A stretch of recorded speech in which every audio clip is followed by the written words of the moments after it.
U.S. security officials say they are taking every precaution to guard against an attack on President elect Joe Biden's inauguration Wednesday.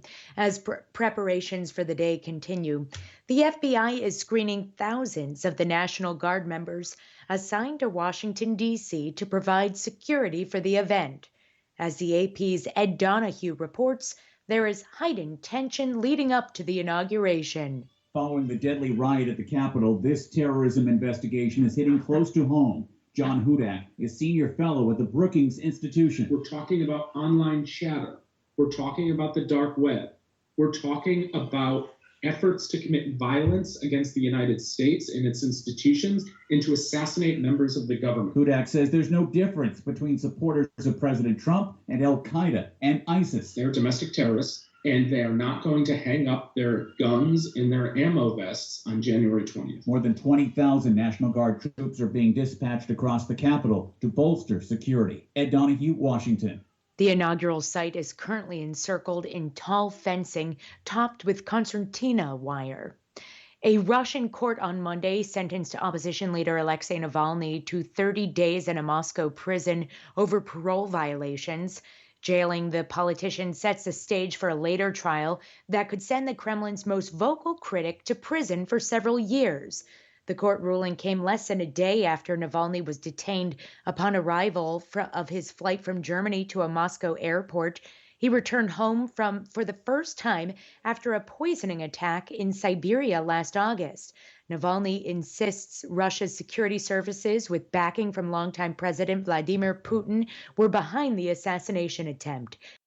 Italian Prime Minister Giuseppe Conte won a crucial confidence vote in the Chamber of Deputies on Monday. The vote allows the Prime Minister to hang on to power after a junior partner quit his coalition last week, opening a political crisis amid the raging COVID-19 pandemic. Had he lost the vote, Conte would have been forced to resign. After his appeal to opposition and non-aligned parliamentarians to back him following the walkout by former Premier Matteo Renzi's Italia Viva party, Conte's government won the lower house vote by 321 to 259. Hundreds of students protested in Rome on Monday. They were demanding more classrooms, transport to school, and better access to education. Monday was supposed to be the first day back for high school students after 10 months of remote learning, yet many chose to demonstrate again. According to Save the Children Italy, 34,000 high school students are at risk of dropping out from school due to the hardships they faced in following the remote learning mode. United Nations Cultural Agency UNESCO reported that more than 10 million students were affected by COVID-19 restrictions in Italy. Italy registered more than 12,500 new infections of the coronavirus on Sunday. The leader of Uganda's main opposition party, Bobi Wine, said troops raided the party headquarters on Monday. The raid came as staff tried to prepare a legal challenge to President Yoweri Museveni's declared victory in an election last week.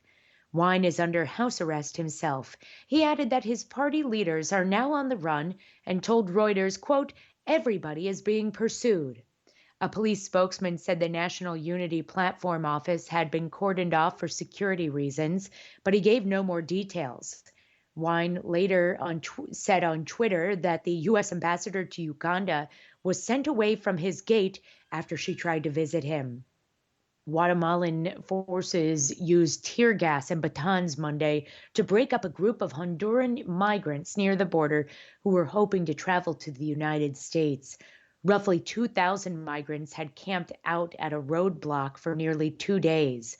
Some threw stones at Guatemalan forces that were attempting to disperse the crowd, prompting them to use tear gas and batons.